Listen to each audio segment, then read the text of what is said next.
see if his conditioning, you know, after coming off that injury is up to par.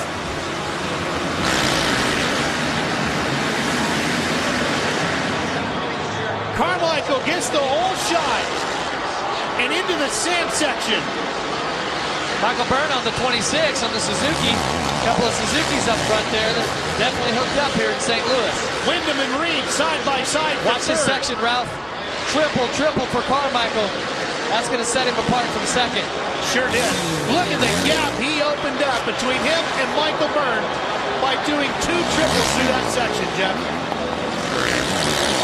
He's gone. Well, Carmichael put St. Louis on his list of supercrosses that he was going to do in this limited schedule, and you know, he likes this stadium. The soil here it's perfect. It gets nice and rutted, makes for a tough, tricky main event. You know, the track changes.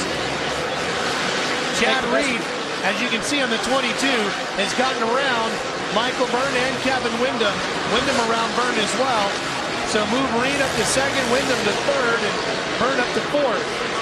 Talked to Michael Byrne earlier today. He actually was struggling with some of the bike setup, and was around the team when they were discussing some of the changes that they would make, and it was specifically for this deep sand section and trying to get the bike to squat in the back and actually go straighter a little easier. Funny as that may sound. Kevin Wyndham doing his best to hang on to Reed. Well, he ran through that corner beautifully. So much of the speed in Supercross these days is gained through the corner. Well, it definitely is. It's, you know, there's a lot of corners on each track, and the quicker you can get in and out of those turns and back down the obstacles, faster the lap time, you know, because take this triple jump here. Little triple out of the deal, get the big triple. Everybody has to jump 60, 66 feet on the triple jump, okay? So where else are you going to make up time? Right here in the whoops and in the turns. And that's something that Carmichael has mastered over his career, and Chad Reed also through his career has been known as one of having the best technique through the whoop sections also. There's Preston on the 11. Travis running in 5th. Carmichael a 44.8, his best lap. And look at the gap back to Reed, who's a full second slower on his best lap average. Well, that's what Carmichael's going to have to do if he wants a chance of winning here tonight in St. Louis and matching the speed that James Stewart keeps laying down each week. You know, I mean, each week in qualifying, Stewart's like a lap faster than all the other riders. And you know, really, some of the races that he hasn't won is because he's taken himself out. Let's give you an idea again of just how far. Look at how Ricky rails through that corner. Looks over his mechanic, Mike Gosler. There's the gap back to Reed. There's Wyndham. I'll tell you, if you're Carmichael and you look over and you see second place that far back, that's a great feeling inside. Really helps with your confidence. There's Davey Millsaps on the 118. The Honda factory rider running in 6th. Jeff coming back from some big injuries. Took him a long time to get here, but he's picking up the pace pretty quickly as he runs behind Preston, battling for a top 5 here in Heat 1. Well, it's going to take him a while to get the feel and get the intensity back up here, but you know, he gets pretty good starts and definitely has a lot of experience in Supercross, former Lights champion, and it's going to take him a little bit to get comfortable with himself and feel comfortable racing around a lot of other guys, because you can only practice so much, you know, before it comes time to race, and you can't practice with 20 other riders that, you know, want to take your head off, you know, at your private practice track. So it's going to take him a little bit of time here, but there's no doubt in my mind he's going to get it together and be up on the podium. And a big kid, size-wise, and a lot of people thought that might be a huge advantage for him on these big 450. Meanwhile, Carmichael much smaller in stature, but boy, when it comes to the amount of trophies and championships, nobody's bigger in that category than this man. What do they call that? Pound for pound? Pound for trophy, for sure. Yeah, he's pound for title. He's huge. All these guys opting to take the outside here. Not too many riders taking the inside. Whoa, he almost got a little crazy there, didn't he? Yeah, that's this soil here in Missouri. This the composition of it is just awesome. But up until you get to this gray stuff here.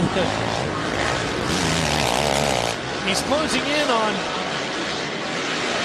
looks like maybe the 150. couple of those lappers, they just basically pulled up out of the way.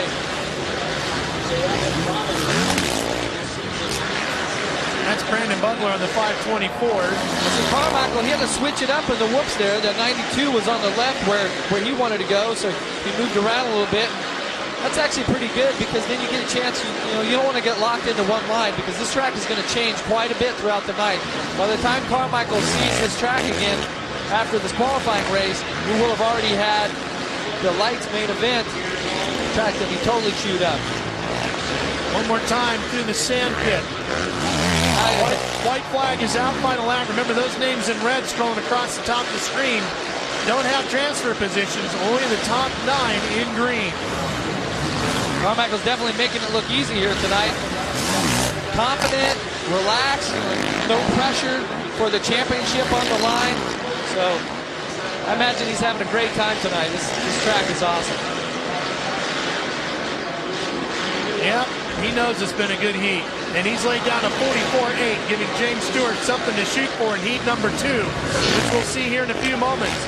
But the checkered flag waves once again for Ricky Carmichael as he takes another heat win in his historic career. Chad Reed is going to get second. Wyndham will take third. Michael Byrne will hold on for fourth. So Ricky Carmichael takes the win. We'll talk to him here from St. Louis when we come back. 2007 AMA Supercross and Superbike events on Speed On Demand online, and it's all free, courtesy of Yamaha. So log on now to speedtv.com, keyword Yamaha, and get up to speed. Show you the results from heat number 1. Those 9 riders just above that yellow line are all going to the main, including Carmichael, Reed, Wyndham, and Byrne. Brock Sellers and the rest, 10th on down, head to the last chance qualifier. Ricky Carmichael takes another win, Aaron. He most definitely does, and he is making it look way too easy out there. Ricky, I got to ask you, though, not being a title contender for the championship, are you reluctant at all to hang it all on the edge in the main event? Oh, I'm going to hang it out, but I want to stay safe. And I tell you, Makita Suzuki's working good tonight. I love this dirt here, and that's why I chose the race. I'm looking forward to it, but I'm not going to take any unnecessary risks. Ricky Carmichael has had great success here in the past. Look forward to a main event. Well, they've already bought the gas and the hot dogs. We'll see if this youngster can get his priceless moment a little later on tonight. Ricky Carmichael wins Heat 1. James Stewart coming up in Heat 2. Here's our Dunlop up close for Heat 2. Once again, 9 would transfer to the main, and the race